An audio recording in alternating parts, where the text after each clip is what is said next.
Welcome to Season 3 of the Omega Podcast. This new season is jam-packed with Fortune 1000 brands, the leaders, and international speakers. Let's launch into this new episode. Digitized for Excellence. Welcome to the Omega Podcast with John Weiss. After more than 20 years in the industry, we're excited to welcome our guest, John. From animating for the U.S. Air Force to co-founding Human, his path has been filled with creativity and a commitment to making an impact. He takes pride in collaborating with top 1,000 brands that drive change and mentoring the upcoming wave of innovators. John, it is such a pleasure to have you on the Omega Podcast. Thanks, Kenan. It's good to talk to you. Yeah, I'm super excited about our conversation about human design, branding. It is such an electrifying topic, but before we can get deeper into our conversation, can you share with our audience about the starting of Human? Thank you again for having me. So, Human, we are headquartered in Boulder, Colorado. I founded it in 2013, and we were really founded on the idea that we could do well by doing good. And what I mean by that is I had been in the agency space since I was 19 years old. So, around 34, I founded Human.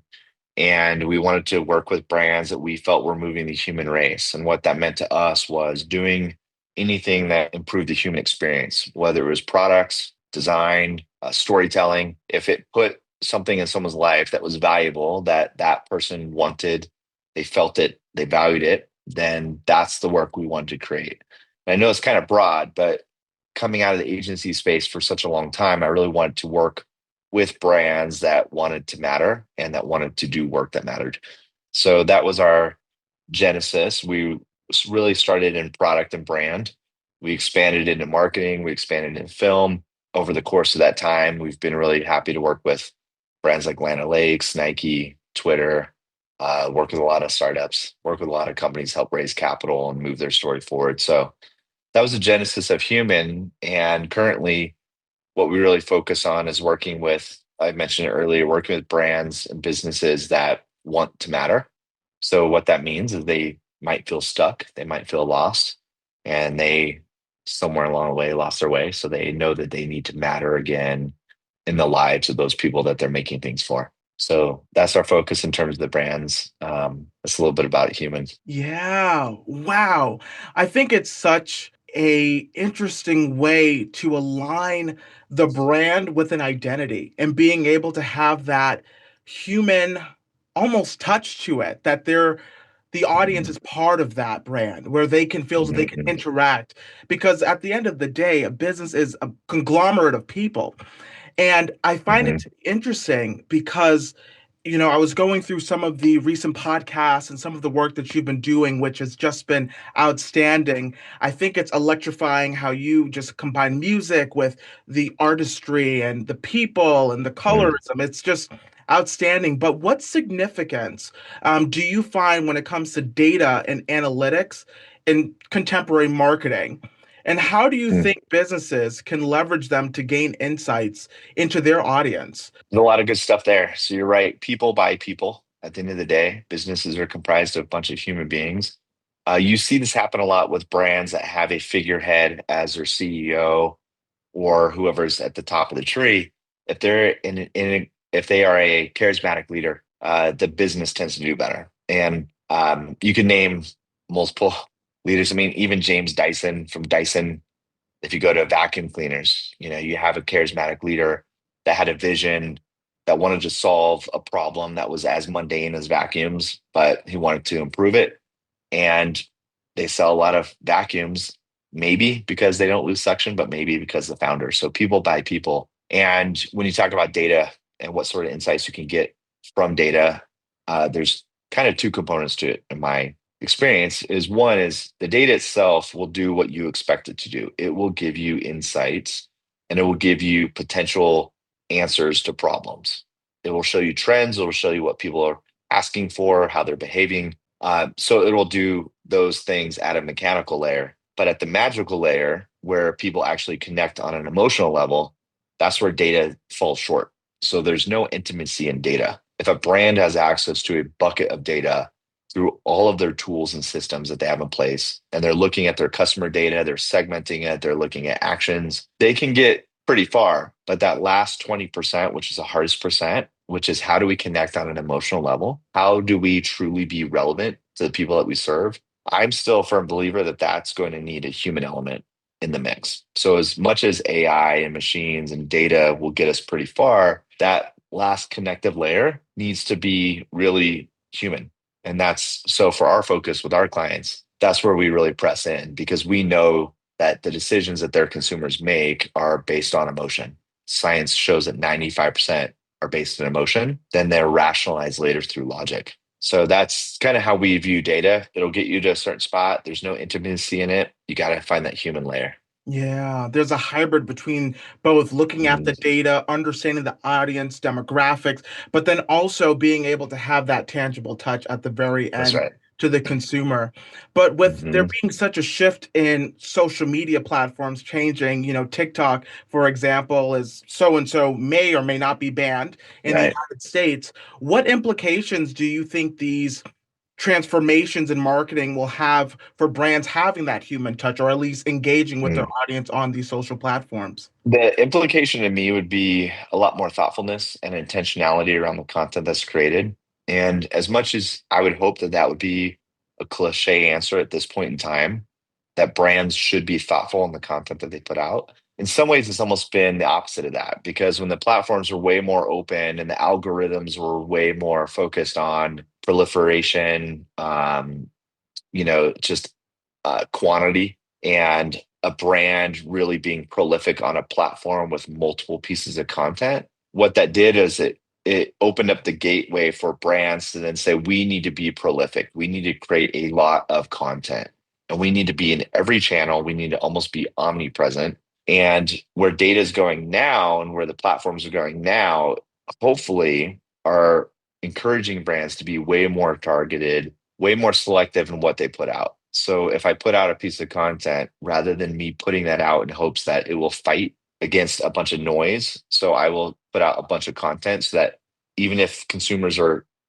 seeing a lot of content, if I have a lot in there, maybe they'll see it. Ideally, it starts to get way more targeted and not just through demographics, right? Where we're targeting males between 30 and 40 that play sports, that have kids, that are it's not about the demographics, it's about the attitude and the personalities. What personalities are we targeting? Not personas. So a personality is separate from age, sex, race, location. Personality is what do I typically gravitate towards that makes me feel a certain way? What movies do I like to watch? Who do I like to hang out with? So hopefully the data will move away from personas and blasting out content to personalities and focus content. And then the fallout of that will be nothing but positive. It'd be a lot less ads, a lot less content in the stream. And then the tactical positive impact of that is less strain on resources. Right now, the topic around AI that hopefully a lot of people will be having is around that strain on water, electricity, data centers. If you're going to try and win on the massive content scale, that puts strain on the whole system. So hopefully the data drives a lot more truly personalized outreach and connection, and that we start to see that. I think we'd all welcome it as well. For sure. That personalization in AI will definitely help with more targeted marketing, especially on these social media platforms, being able to curate content that's designated for your target audience or target Right. consumer. Do you Mhm. find that virtual reality in any particular marketing sector has an opportunity to improve having that human touch or improving those overall experiences? Yeah, I think so.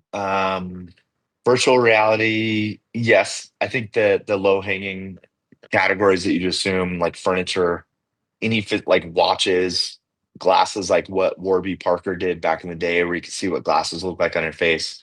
Those are great things. Very net, massive positive impact for the brand and the consumer and the planet. If I can use virtual reality to see how a couch looks in my living room before I buy it off of Wayfair or Amazon and put all that impact on the planet, right? Where they have to package it up, put it on a train or a truck or a plane, get it to my house. I unpack it, I put it in my living room. I decide I don't like it, it doesn't fit.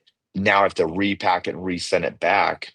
Virtual reality has the ability to have such positive impact on cutting all of that out. And then also in smaller ways, the human experience on a personal level, like tattoos. There's an app now where you can design a tattoo. You can see what the tattoo looks on like on your skin. So you can kind of try it out on your forearm or wherever. You can kind of get a sense for what it looks like. Saves everybody ink, time, money. So virtual reality, I think, is going to be huge. It's way undertapped because the barrier to entry is obviously higher. Consumers' appetite for it kind of has to be there as well. This is huge. I mean, wedding bands, rings, gear. If you could save uh, literal reality of making things, sending things, and serving things up through virtual, you're always going to win. So I think virtual reality has a ton of potential. It's very Yeah. untapped.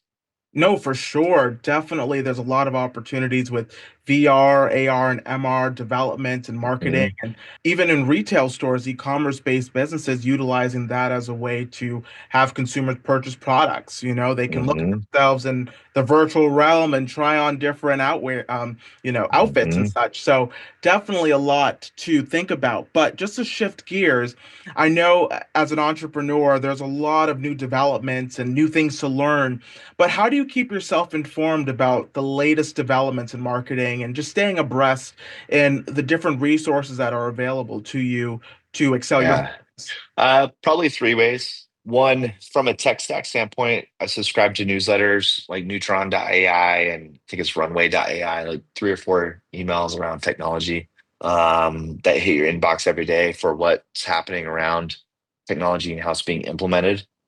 Secondary to that is just existing on these platforms and consuming content on the platforms, less about consuming content to see what people are talking about, but more to see what features are being shipped within these experiences, so that we can understand that the connective tissue, social media, the brands are now releasing X feature that does Y thing for their consumer. So it's less about me consuming content, it's more about me using the tools so I'm familiar with them. And then also just downloading and using as much as I can.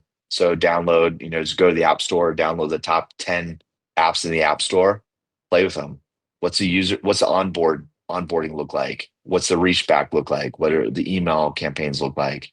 So just playing with tools in that sense. And then I guess the last piece would just be consuming more high fidelity content is really important to me. So of course it's topical right now, but like highly produced content like Squid Game, stuff that is not quick hit social media, but something that took a lot of intentionality, thought, story, script, character development, something that makes me feel something when I walk away from it.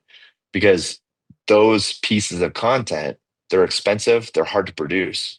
Because they are expensive and hard to produce, they're usually written in a way that takes into account things that are happening in culture, things that have happened in history, human condition. So you have all of those things sort of packaged up by writers who are very thoughtful, and then they serve it to you in the form of story. And I think there's a lot of good nuance you can kind of map out of that of, how could we tell a better story as a brand when it comes to our own marketing or advertising? Very well said. I just think what stood out to me in that response was just the shift in consumer trends and how that's going Hmm. to definitely impact how these companies are Yeah. utilizing these platforms in development in order to understand what their customers are going to want in the future. Yeah. I mean, in what ways has consumer behaviors and expectations shifted? I mean, you've been in business now for over a decade. You're a professor, adjunct professor. I mean, there's so many different resources, but with everything shifting with artificial intelligence to personalized AI to a Hmm. lot, as you said earlier, inundation with just so much content, it's very difficult to really kind of get one person's attention. I mean, how is Hmm. that shifting consumer behavior and just consuming marketing?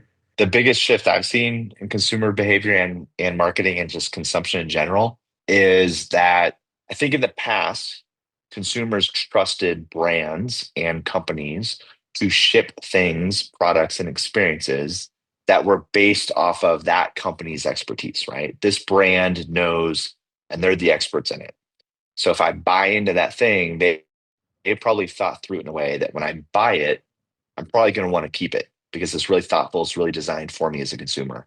So brands kind of had a little bit more authority back in the day, I think, in the consumers' minds, where I love this brand. They're really good at what they do. If I buy from them, even if there's maybe something about it I might not like 100%, I'm still going to keep it because I like the brand. I support the brand. Mm. That shift, the biggest shift I've seen in consumer behavior, and it's really unfortunate, in my opinion, is almost this sense that consumers have their own individual sensibility of what the right product or the right experience is. And while that's not bad, what that does is in their mind, they think, okay, this product, when I buy it and it arrives, should do these six things for me really, really well. Even if the brand doesn't even say that they do. It should make me feel this way when I show up to a party. I should be whatever. Like there's certain expectations that a consumer has. The biggest shift in behavior I've seen is if it doesn't check one of those boxes, one of those six boxes, consumers are so quick to pack it up, turn it around, ship it back.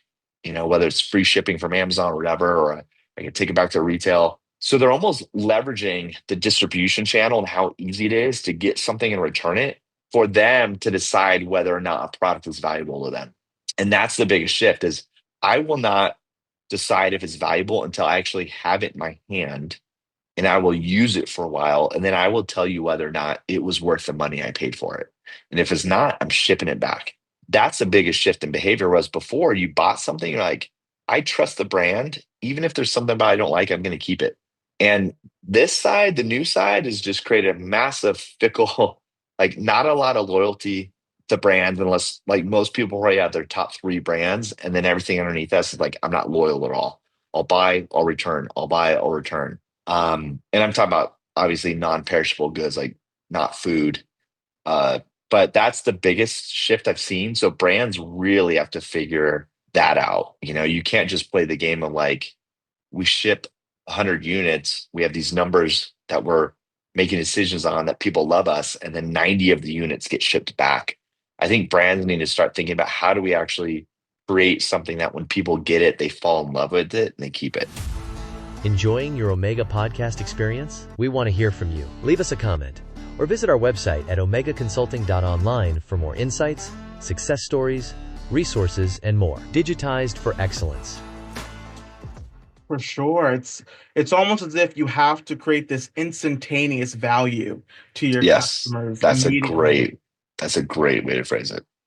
Would you say that trust and transparency has been lost over the years, just with, I would like to say, with companies taking advantage of their customers in ways where they're providing them lower quality products or maybe in some instances services, and how that might have snowballed into people maybe having more hesitancy with purchasing from maybe new companies or Hmm. I'm thinking companies like Walmart who have been in fruition for over 25 plus years. I mean, do you see there being any impact there?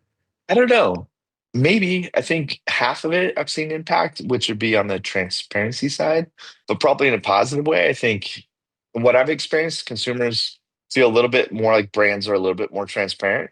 Whether it's Timu, Timu is like, hey, you get what you pay for. Not super great products, but they're cheap. You get them cheap, you get them fast. So I don't know if consumers are worried about transparency. Um, Trust maybe a little bit. There's still a little bit of that like brands that put on a certain air and they don't actually deliver what they say they will. But consumers are so savvy now. Trust would be the one that I think people are still probably the most nervous about. Because you could launch a brand pretty easy nowadays.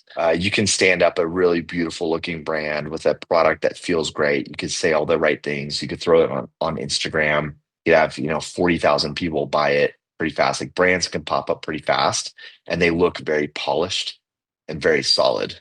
So maybe trust is the hardest thing, but for people to have, but you just go to duration, right? Like, oh, this company's 2 years old. Maybe good product, maybe not. No, for sure. And I think it definitely raises this continuing conversation on ethical issues around Hmm. marketers, Hmm. marketing products that they know are not good for the consumers, but they're still going to market it. Omega just Yeah. came out with a recent article on, pharmaceutical marketing and how there's a whole bunch of conversations around certain products that obviously are extremely expensive, and due to Mm, healthcare, it might not be feasible for other consumers. But it's one of those things that marketers have to do it, right? mhm. Do you find that being the best business objective to still market products that, let's say, are not necessarily good for the general public, but might be good for the bottom line? I mean, do you see there being a differentiation between, effective marketing versus bottom line differentiation? I just think that that might be Yeah. something that might be aligned with consumer trust, and making sure that, Yeah. going back to what you shared from the very beginning of our conversation, that human touch point, do these companies Mhm. care about me as an end consumer? Do they care about my story and how their product or service is going to enhance my quality of life? It's just Mm. that ongoing conversation. Such a good question. And I try not to, whenever I'm talking to someone, I try not to say that's a good question because that's a cliche response. But that's a really good question because there's so many layers to what you just said. First layer, like, is it good for a company to market a product that they know might not be good for humans? No, it's never going to do that, right? It's always like I think Martin Luther King said, it's always the right time to do the right thing. Like if you know that you're marketing a product that is actually not good for the planet or good for people, you probably shouldn't do it. But that's like if you overtly know. And then there's just a massive area of gray. If you have a new startup that has an energy drink and they're coming to you and they're like, hey, this is super healthy, it's FDA approved. We want to market it. Well, I'm not an expert in energy drinks. So the only indicator I could look at is sugar content, added sugars, and then maybe hire an expert to look at the ingredients and see if, but at the pace of business, if you needed something quick and you're FDA approved, you're solid for 2 or 3 years, I'm just trusting you on the surface that there's nothing bad in this beverage. So no, it's not good to market anything that you overtly know is bad for people. That would be terrible. If there's a gray area and you're worried about it, then either say no to the project or pay your own research to do third party research to make sure that it's actually not bad. And then that last piece is the last piece of to me is not defined as bad. And what I mean by that is sometimes marketers get waxed a little bit if they really try to sell stuff that other people are like, well, that's stupid. Like people don't need that. Why would they waste their money on that? Okay, well, that's your opinion. If it's a fidget spinner and I'm marketing fidget spinners and you think that they're a waste of money and they're going to the landfill, well, that's a ton of subjectivity. That's not bad. That's just your opinion that this thing is stupid and should not be made. It should not be shipped. Well, for me, I'm like, if you have people that have a hard time paying attention and the fidget spinner helps them be more fully present, who knows? But that's when you get in this really non-scientific philosophical conversation around like, well, I think fidget spinners are just fine, because if you want to take it to that level, at what point are you like, hey, Apple makes iPhone really, really sturdy. Therefore, you should never work for companies that sell iPhone cases because it's just extra plastic in the landfills because people should take care of their iPhones and not drop them. So don't work for Otterbox who makes iPhone cases. So that's where like this piece, I'm like, I'm not even worried about that. That's subjective. Middle piece, if you have a question, do your research. If it's overtly bad for people, don't do it. Those are great pieces of advice. And for those that are out there that are listening, I think it's incredible to hear from John. But I know for many that are often listening to many of your speaking engagements, they want to learn more about who you are, as an individual. And I think it's always Mhm. great to ask this question. Can you share any advice that you have received on your entrepreneurial journey that has helped you sustain success as an entrepreneur? Mm.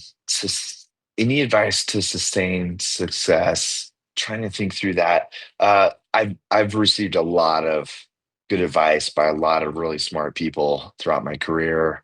I don't know where I heard this, but one thing I heard once was this idea that what you're doing right now will not be the last greatest thing you're ever going to do.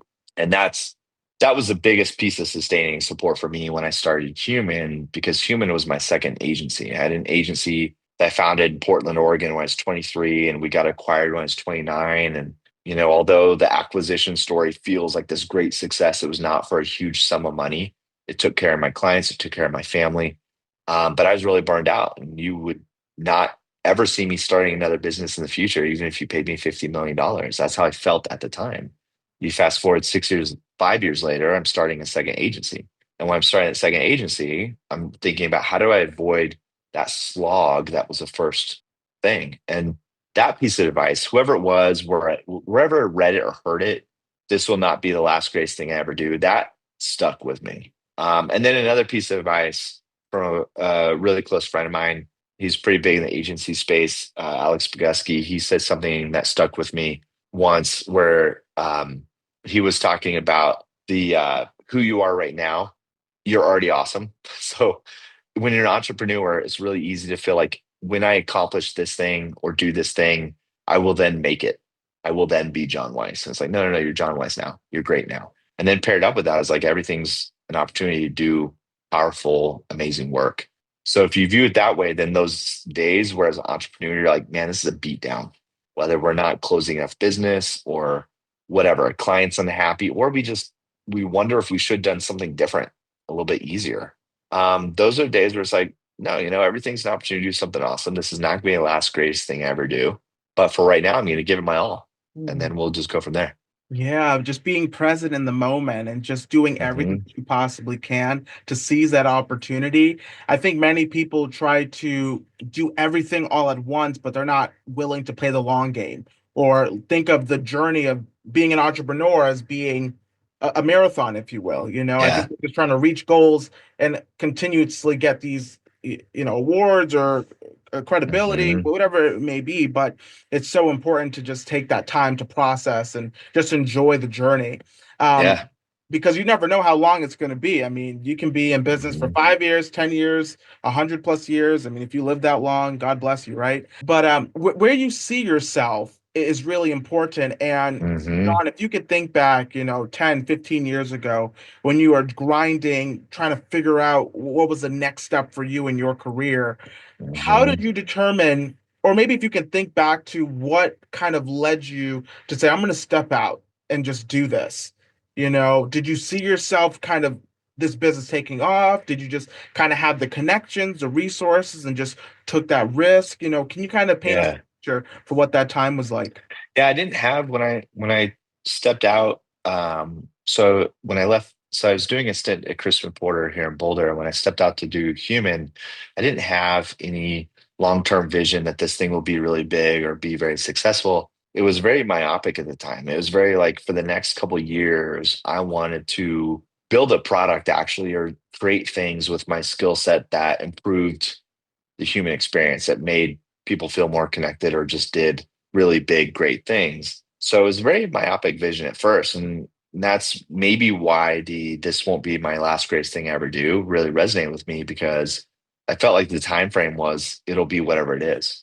It could be a year, it could be 5 years. I'm just going to take whatever I'm able to from the universe and through my connections and through business. I'm just going to build on top of that. I'm going to run it for as long as it runs. So I didn't have any long-term vision there other than I really want to chase that dream. And I wanted to do it before I got too old. And if you're a Gary Vaynerchuk fan, apparently anybody under 100 is not old. And they can start their own business. But for me, I have 4 kids. I married my high school sweetheart. We've been together for 30 years. I'm turning 46 in 2 months. I met her when I was 16.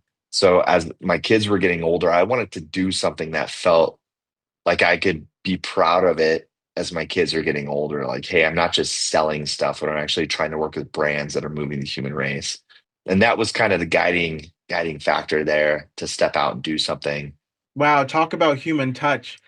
Well, to wrap up our incredible conversation, I have one last question for you. And Mhm. I can assume your daughters or your children are going to be listening to this one day, and they're going to be so proud to hear the Mm. incredible milestones that their father has done. But what advice would you give your younger self? If you could think back to 16-year-old John, who's trying to figure out life, what advice would you give yourself? I would say be patient and be selective. So patience is super important. I'd highly recommend whoever's listening to this, whether you're a Bruce Lee fan or not, I'd highly recommend the book that his daughter wrote, his biography that his daughter wrote, Be Like Water. A lot of great philosophies in there around how do you handle that tension of aspiring to be great. Bruce Lee aspired to be the greatest, but being insanely patient and fluid and handling everything as it comes. So advice I give to myself would be patient and then be really selective and focused.